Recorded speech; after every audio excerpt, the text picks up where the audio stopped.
আজকে সবাই মিলে একটা ফ্যামিলি প্রোগ্রাম করলাম। আসলে আমার ওইভাবে দূরে কোথাও আতকে নিয়ে যাওয়া হয় না। হ্যালো এভরিওয়ান, আসসালামু আলাইকুম। হোপ সবাই অনেক বেশি ভালো আছেন।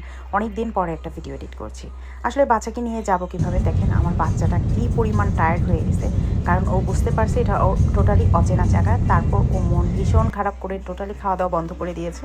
তো আমরা গিয়েছিলাম একটা ফ্যাক্টরি ভিজিট করতে, ওই ফ্যাক্টরির মালিকের সাথে। তারপর আর আমাদের বসা হয়নি, যে আমি ওকে বলতেছিলাম যে আপনাদের এখানে কি কোনো খেলার জায়গা আছে বাচ্চাদের, প্লে জোন। দেন ও আমাদেরকে পাশেরই একটা মার্কেটে নিয়ে গেলো। আসলে ওই সাইডটা একটু গ্রাম সাইড ছিল। গ্রাম সাইডে আসলে সচরাচর শহরের মতো সব ধরনের সুযোগ সুবিধা থাকে না। তারপরও আল্লাহর রহমতে ওইখানে ছিল, কারণ এই দেশে সব জায়গায় বাচ্চাদের খেলাধুলার জন্য জায়গা থাকে। তারপর মনে হলো যে না, আমরা বাইরে লাঞ্চ করে ফেলি। তো সবাই লাঞ্চ করলাম। সবাই লাঞ্চ করার পরে দেন আমাদের উদ্দেশ্য হলো লিচু বাগান। আর দেখেন বাচ্চাটা কী সুন্দর করে খাচ্ছে, দেখতে ভীষণ ভালো লাগছিলো। এটা হলো যার লিচু বাগানে গিয়েছিলাম তার ছোটো মেয়ে। আর এই তো এর মধ্যে মাইলের পর মাইল যাচ্ছি আর লিচু বাগান দেখতে এত বেশি ভালো লাগতেছিল। আসলে ওই দিন যদি আসলে টায়ার্ড না থাকতো, দিনটা হয়তো আরও বেশি ভালো কাটতো। আমি ভাবছিলাম আসলে ওকে নিয়ে দূরে যাওয়া হয় না, আজকে দূরে যাই হয়তো ওর ভালো লাগবে।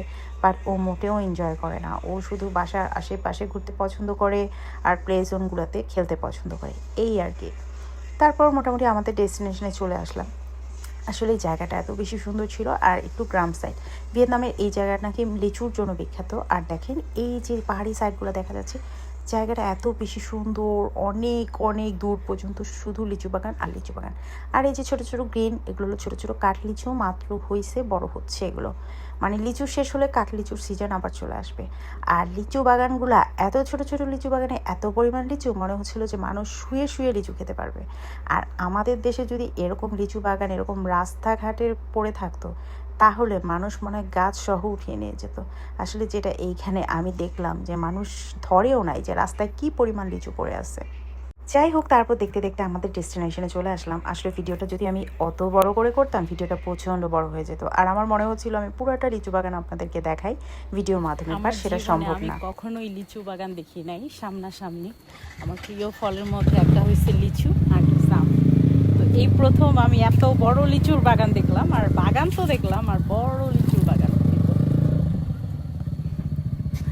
কি যে সুন্দর, এত এত লিচু। এখানে মোটামুটি ওই দিন আমরা একটা গ্রুপ আসছিলাম, আমাদের সাথে আরও কয়েকজন আসছিল। কারণ সবাই আসলে মনে হয় লিচু বাগান দেখার জন্য এক্সাইটেড থাকে। আমি জানি না, বিশেষ করে আমি আমার মতো করেই চিন্তা করলাম। তো যাই হোক, আমাদের যে ফ্রেন্ড ছিল যার বাগানটা আসলে, সে আমাকে জিজ্ঞেস করলো, তুমি যে এত এক্সাইটেড, তুমি কি কোনো ক্যামেরা নিয়ে আসছো? আমি বললাম না, ক্যামেরার প্রয়োজন নাই। দেন সে তাড়াতাড়ি কাকে যেন একটা কল দিল। দেন পরে দেখি একজন ফটোগ্রাফার চলে আসছে। আর এই ফটোগ্রাফার আমার হাজার হাজার ছবি তুলছে। সেই ছবিগুলো হয়তো আমি দিয়েও শেষ করতে পারবো না। এত সুন্দর, এত এত লিচু, ইস দেখেই মনটা ভরে যেতেছে। এত এত লিচু, এত এত লিচু, আমার জীবনেও আমি এত লিচু দেখি নাই একসাথে। মানে গাছ তো দেখি নাই, এই প্রথম। এখন সবাই মিলে লিচু বাগানে ঢুকে পড়ছে। আর এই যে দেখেন, মানে এই গাছগুলো আসলে মনে হয় যে মাটির সাথে লাগানো, সবাই শুয়ে শুয়ে লিচু খেতে পারবে এমন অবস্থা। আর বাগানে যে কি পরিমাণ লিচু পড়ে আছে সেটা না হয় নাই বললাম। আর এই যে লিচুগুলো দেখতে এত লাল, এত টকটকা, আসলে কি বলবো। আমার মাঝে মধ্যে মনটা অনায়াসেই খারাপ হয়ে গেছে যে আরে, আমি যদি পারতাম এখান থেকে আমাদের দেশে কিছু লিচু পাঠাতে, তাহলে হয়তো আমাদের দেশের মানুষের লিচুর চাহিদা পূরণ হতো। কথা বলতে বলতে আমাদের ফ্রেন্ডদের সাথে বললাম যে আসলে আমাদের দেশে এত মানুষ, লিচুর চাহিদাটা পূরণ হয় না। তখন সে বলল যে আমাদের দেশে তো লিচু মানুষ খায় গরিবেরা। তখন আমি আবার বললাম যে না, আমাদের দেশের সাধারণ মানুষ আসলে লিচু কেনাকাটা করতে পারে না, কারণ এটা নাগালের বাইরে থাকে। আর এটা আসলে পাওয়াও যায় না ওইভাবে। যারা পয়সাওয়ালা তারাই শুধু ওইভাবে লিচু খেতে পারে। আমি আসলে লিচু বাগানে গিয়ে পুরাই মানে পাগল হয়ে গেছিলাম। লিচু ধরে বসে শুয়ে খালি ছবি তুলছিলাম আর ভিডিও করার চেষ্টা করছিলাম। আসলে ভিডিও ওইভাবে করা হয় নাই, কারণ আসলে আমি বেশি এক্সাইটেড হলেও কোনো কিছু আসলে করতে পারি না। এটা দেখতে সাদা, কিন্তু এটা বেশি সুইট, খেতে এত মজা এগুলো।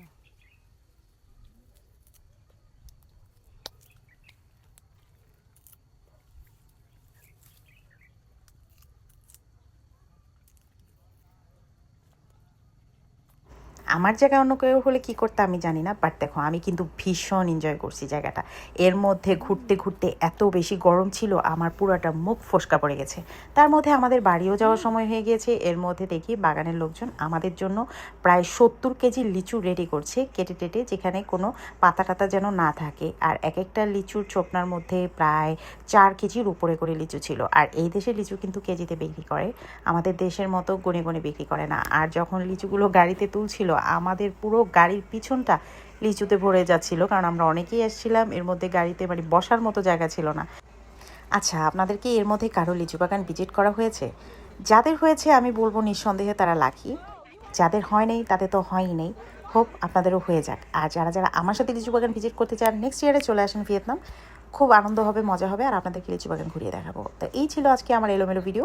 যদি আমার এলোমেলো ভিডিওটি ভালো লাগে অবশ্যই চাইলে কমেন্ট করে জানাতে পারেন। আর কে কোথা থেকে ভিডিওটি দেখছেন সেটাও কিন্তু জানাতে ভুলবেন না। আর বাসায় এসে আমাদের লিচু ভাগাভাগি চলছে, সবাইকে দেওয়া টাওয়া শেষ। এই ছিল আজকের ভিডিও। তো সবাই ভালো থাকবেন, সুস্থ থাকবেন, টেক কেয়ার, বাই, টাটা, আল্লাহ হাফেজ।